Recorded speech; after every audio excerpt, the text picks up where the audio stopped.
The government shutdown now entering day 3 and could possibly extend into the new year. So as Democrats continue to resist the president's demand to secure the border, our next guest says the president says he should stand firm in his promise to the American people to protect our border. Joining us now is Republican strategist and Iraq War veteran Chris Naiwi. Thank you for your time this morning. Good morning. Are you surprised at how this has played out so far?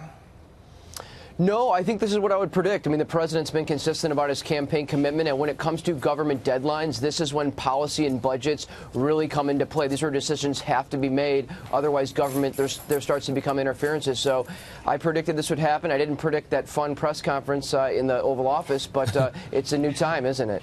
It certainly is. Yes. You know, the latest word, I guess, from a Democratic strategist is that the White House has come down quite a bit off of $5 billion, and they've countered to the Democrats. The White House has offering $2.1 billion and then $400 million for the president to play with in somewhat of a slush fund. That's a pretty good counter, and that gets a lot closer to their number than they've gotten to his. What do you think happens now?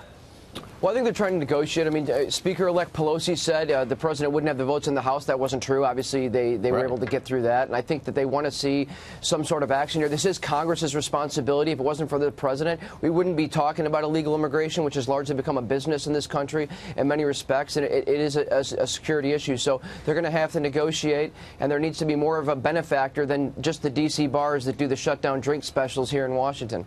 Let's take a look at this tweet from President Trump, and it reads, quote, "The most important way to stop gangs, drugs, human trafficking, and massive crime is at our southern border. We need border security, and as everyone knows, you can't have border security without a wall. The drones and technology are just bells and whistles. Safety for America." Chris, I mean, over the years, you've heard so many Democrats who are now fighting this say we need border security. That includes Chuck Schumer.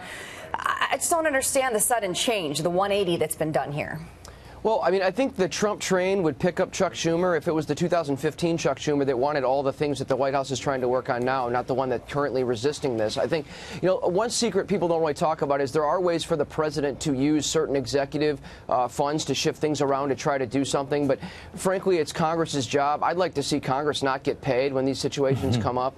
But I think there is some leverage, and the president's trying to kind of work this through. And so, look, they need to come to an agreement, and it's just that simple. I mean, it's Congress's job. Well, Chris, let's be fair here. I mean, obviously the Democrats have had kind of two positions on immigration. One has said that, you know, securing the border of any kind has been almost immoral. That's been the far left wing. And then the moderates, like Schumer and some of the others, are saying that they want border security, and they're willing to spend money on it. Maybe not $5 billion on a wall, but they will spend a couple billion, it looks like.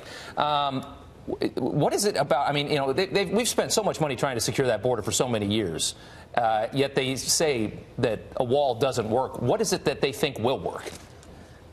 Well, right now they're just playing silly kids games. I mean, look, Speaker-elect Pelosi, Leader Pelosi, essentially said there are equities to be weighed.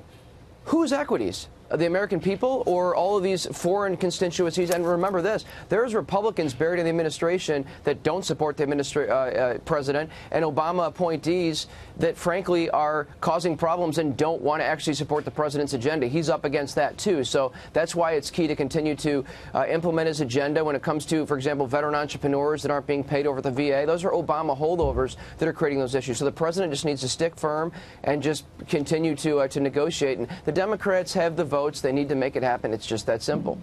Chris Naiwi, thank you for joining us. We appreciate it. Good to be with you guys. Merry Christmas.